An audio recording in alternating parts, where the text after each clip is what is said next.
Alright everyone, today's video is going to be a brand new player's guide to Tom Clancy's The Division's Endgame. With the game's recent bump in popularity, as well as the holiday season, which just finished up a couple weeks ago, there are a lot of new players that are just now hitting rank 30. And a lot of those new players might get frustrated if they don't have a resource guide to a lot of the different, not very well advertised tips and tricks to play better, to build stronger builds, or to have a better experience. So this guide is going to be brief and to the point, I hope, and cover as many of the tips that I've picked up in my long time playing the game as possible. The first thing fresh level 30s encounter is the world tiers. And what you need to do is farm gear reliably to get from tier 1 to 2 to 3 and so on to 5. And while you're doing this, you need an efficient way of farming that also is friendly to those that don't necessarily have a lot of gear. And there's no better answer, in my eyes, than the open world bosses. Displayed on screen right now is a basic map of the open world bosses. There are many others out there, you don't have to use this one, but I thought I would just show one just in case people don't know where to find it. You can kill these bosses once every 4 hours, but another thing that a lot of fresh players aren't necessarily aware of is that you need to have done all of the side missions in all of the different areas in order to unlock those open world bosses. If you have not done the side missions in a district or, near a safe house in one of the specific areas on the map, you will not be able to access the open world boss in that area. So you need to go through and do all of the different side missions, which are, as seen here, the little kind of bluish pentagons. And once you've done all of them, you'll have that open world boss that you can then kill once every 4 hours. They're very efficient, they're very fast, they don't have the best exotic drop pool in the world, but as you're advancing from tier 1 to tier 5, that's going to be one of the most efficient ways to do it. Next up, we'll cover an extremely basic build that you can make while farming the open world bosses that will then let you, at World Tier 5, farm harder content or group up with a squad, do incursions, do heroic missions, etc. The only item that is integral to the build is the Skull's MC gloves. They're very easy to acquire, you find them from the open world bosses, and you just want to make sure that you have, as a major attribute, the main weapon damage of the type of gun that you're using. That's the only core critical component. Now, outside of that, to activate this talent, which reads Skull's MC Gloves gives a damage increase of 16% when no set bonuses are active, you then simply need to equip the best gear set item, singular, or the best high-end gear that you have in all your different slots. Just don't have two of the same gear set, and have all the best rolls that you have across the board, and you'll have a decent Skull's MC Gloves build. This will be something that you can farm with, and it's extremely easy to get and friendly to new players. Now that we have a basic build outlined, we need to talk about main stats. And I could go on for an entire video in and of itself about the main stats, but to keep it extremely brief and to the point, when you get 1 point of stamina, you'll get 30 points of health. That does not mean that you get 30 points of toughness. Toughness is a hybrid stat, and you shouldn't necessarily pay attention to it too much, but stamina will give you 30 points of base health per point. Electronics will give you 30 points of skill power per point, and then firearms, depending on which gun you're using and which archetype it is, will give you a boost to the amount of damage that you're dealing, but firearms does not have a set ratio to the amount of firepower that you get on your meter and the amount of firearms that you have in your build. So main stats right now are kind of broken up like this. Most builds run 9,000 stamina and very few of any other stat. Okay, they have a little bit of firearms, they have hardly any electronics, they have about 9,000 stamina for most of the classified builds that are out there in the meta right now. Other builds are running a lot of firearms, but most builds are spec towards a bunch of stamina and some firearms, or a ton of firearms and a little bit of stamina. A lot of people are ignoring electronics completely. There are certain specific builds that can run a ton of electronics and have a very, very strong heal, but those are not really friendly builds to new players, and I wouldn't really advise building into that until you've had a couple weeks under your belt, you have a lot of different gear, and you really have a grasp of the game's mechanics. Now that we've talked about main stats and a basic build, let's talk about weapons and weapon talents. There's a lot of different videos out there that cover specifically the best weapons in the game, but for a new player, all you need to know is this. If you want to run an assault rifle, you need to run an M4 or an LVOAC. You don't necessarily have to. I shouldn't say you need to. That's kind of counterproductive to build diversity, but those are quite strong weapons, and they will give you the best fighting chance against other players that have built up a stronger build or know what they're doing and have more experience. So an LVOAC or an M4. For submachine guns, a lot of people are chasing the house, specifically this exotic because it is so strong. But for submachine guns, an MP7 can work, though an MP5 is probably quite a bit better. So if you are looking for a submachine gun in particular, an MP5 is really, really good. If you want to be running a shotgun, then an SASG is quite strong.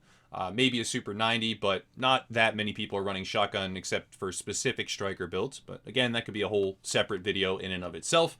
And for LMGs, I choose to run an MG5, but not a lot of people are running LMGs at all anyways in the current meta. So most people are running around with either an assault rifle or an SMG, and specifically either an LVOAC or an M4, whether it be a lightweight M4, a police M4, any of those, or they're running with the House or a Navy MP5 or some other submachine gun that has a large magazine. For talents, there are some better and some worse, but I think the top 3 that you should be looking for are responsive, competent, and unforgiving, though you do want competent in the 3rd slot. A lot of players don't realize that the free talent, or the 3rd slot on a gun, I call it the free slot, is free to activate regardless of your main stats.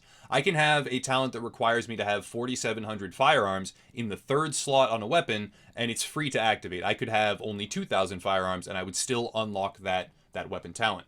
So you should be looking for competent in the 3rd slot, unforgiving, and responsive in the first 2. That is a very strongly rolled weapon, and it will allow you to compete and slay NPCs and possibly other players alike. So that's a very, very solid roll. Another trick with weapon talents that a ton of players are utilizing right now, and you'll see it in a ton of different build guides and a lot of different tips and tricks guides to the division, is they're using a double barrel sawed-off shotgun in their sidearm slot. Right? They have 2 primary weapons. You have, in my case, I have an assault rifle and a showstopper shotgun, and then you have a sidearm, a double barrel sawed-off, that has 3 weapon talents, which is another free talent in the 3rd slot. And what they will do is run determined or predatory, or both even, or some other combination of talents, and they will switch to this weapon in order to get the final shot on NPCs or to rifle butt players. Something like determined, when you get the final shot, you get the killing blow on any target, will decrease the skill cooldowns by 7.5% of all of your abilities, including your signature. And then something like predatory will regenerate 35% of your health over 20 seconds, which can be really valuable in both PvP and PvE. So what you'll see is a lot of people will switch over to their sidearm to get the killing blow on targets, and that's a very common strategy and can be very effective. Next, I'm going to briefly cover skills because I don't feel that there's a whole lot of flexibility here. Depending on your build, you can run different things, but for a brand new player, it's pretty simple. And I think for maximum survivability, a brand new player should be running booster shot for their heal in any build, which will increase the amount of damage that they deal, as well as increase their mitigation, making them stronger and harder to kill for 15 seconds whenever they pop it. And then I also highly recommend running an immunizer. Almost every player I know now, except for those with running dedicated, specialized support builds, are running an immunizer that they drop and then instantly detonate. When you drop an immunizer and instantly detonate it, it gives back 33% of your health bar.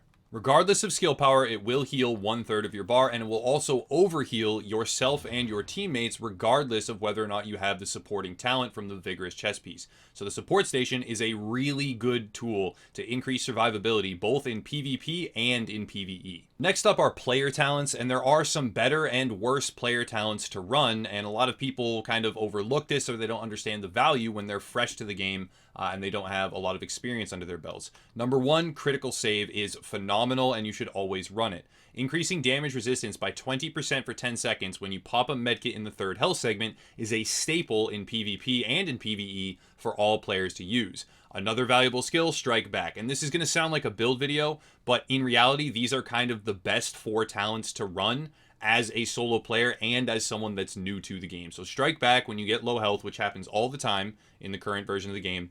You will reduce your cooldowns by 20%, so very, very valuable there.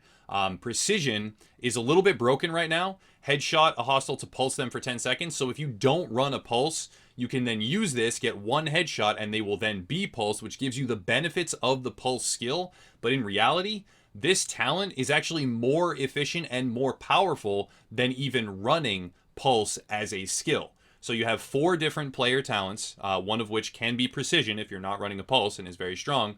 And those talents are oftentimes as strong as skills, if not stronger. And then on the move, you don't really have to run this, but increasing mitigation is very strong, especially when you're going to be running up against a lot of players that have fully min-max builds. They have classified builds, they have striker, They have a lot of different mechanisms to deal a ton of damage. You want to have increased mitigation whenever possible. And the mitigation from on the move and from things like critical save or booster shot, they do stack up and they are reflected on your meter. I'm going to run up to a couple enemies here and demonstrate really quickly. So as I start to kill them, I will proc on the move when I get one kill, which I do not have yet. But as I start to take more damage, I am now popping crit save, popping booster shot, and I will pop on the move in just a second here. And what do we see here? We have 781,000 toughness, right? So I'm proccing all these different bonuses, and it goes down when some of them deproc.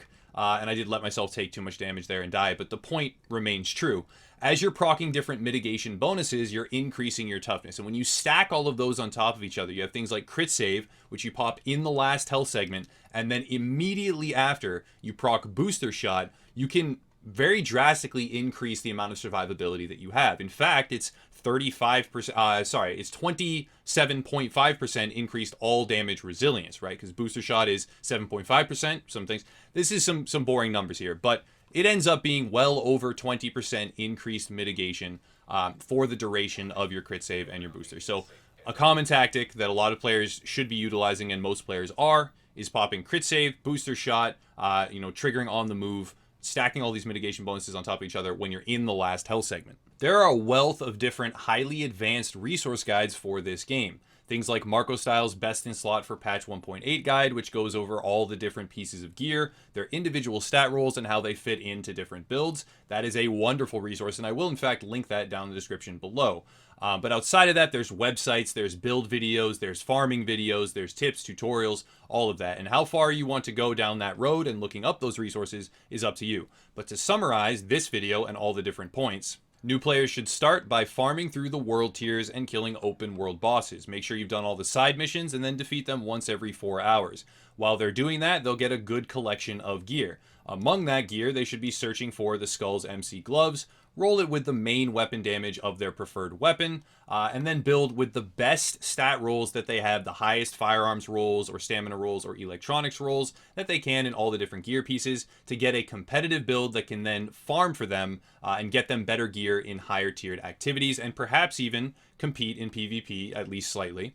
They should be looking for weapons such as the LVOAC, the M4, the House if you can get it, that's one that's highly sought after, but assault rifles are currently quite strong. They have good optimal range, maybe an MP5 if you really prefer SMGs, and building towards that with their Skull's MC Gloves build. Prioritizing weapon talents such as responsive, competent, and unforgiving. This is just for basic builds for players that want to deal enough damage to be able to farm. You can roll other things, you can have talented, you can have skill power builds, but as a very basic guide for the game for players that are just now picking it up and just want to be strong enough in order to farm and have fun, this is going to be a really good spread of talents. Responsive, competent, unforgiving, but competent should be in the third slot, which is free to activate. Rolling things like predatory or determined on a double barrel sawed-off in the sidearm slot, which you can then switch to and get kills on NPCs or rifle butts on players, which will then proc those talents and be highly efficient in your build, no matter what your build is. Utilizing heals properly, such as booster shot with its mitigation and its bonus damage. Immunizer, popping it instantly for a cleanse and an overheal and a third of your health bar every 28 seconds, since it does have a lower cooldown than the traditional heal skill. Stacking mitigation from player talents such as the 20% from crit save, decreasing cooldowns with things like strike back, even supplementing pulse with precision, and again more mitigation from things like on the move, or increasing damage by utilization of the one is none talent, which has a really good chance of returning the bullet to the magazine, thus allowing you to fire more shots into a target, especially NPCs when you can land exclusively headshots, but again, it's really up to them. And shameless plug here, if they are interested, joining a community like the Upper Echelon forums or the Upper Echelon Facebook page, where there are a large number of players that play this game and are extremely helpful if you want to synergize and squad up and find friends to play this game with. That's going to wrap it up, guys. I know this wasn't as interesting to a lot of people that subscribe to this channel. It was very, beginner specific tip oriented. And with Monster Hunter World coming out in the very near future, I wanted to get back in the habit of doing these very basic, ground level up beginner's guides. So hopefully some people at least found this helpful, though it is really general information. If you'd like to see any specific videos in the future, let me know, and I will do my best to incorporate that.